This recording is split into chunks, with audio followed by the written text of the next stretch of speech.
আসানসোলের বরাকর এলাকায় যেভাবে জমি দখলমুক্ত করতে বুলডোজার চালানো হলো, আর এবার দেখাবো ছাতনার ছবি। অবৈধ বালিঘাটে চলল বুলডোজার। গ্রামবাসীদের অভিযোগে বিধায়কের নেতৃত্বে অভিযান চলে এবং অভিযানে বাজেয়াপ্ত মাটি কাটার machine, tractor, motor bike, laptop, নগদ। বাঁকুড়ার ছাতনা থানার কাকি গ্রামে উত্তেজনা তৈরি হয়।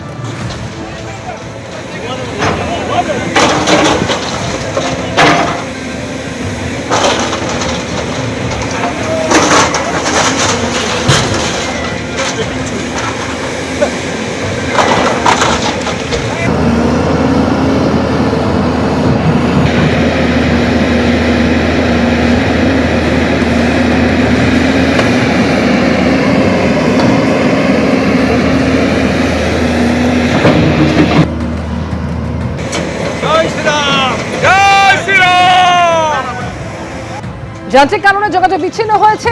আরো একবার যোগাযোগের চেষ্টা করব। তবে যে ছবি আপনাদের দেখাচ্ছি, গত 3 বছর ধরে এলাকায় অবৈধভাবে বালি উত্তোলন চলছিল বলে এলাকার মানুষ অভিযোগ করেন।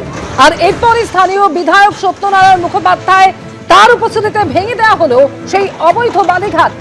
অভিযানে বাজেয়াপ্ত করা হয়েছে মাটি কাটার machine, tractor, motor bike, laptop, এমনকি নগদও বাজেয়াপ্ত করা হয়েছে।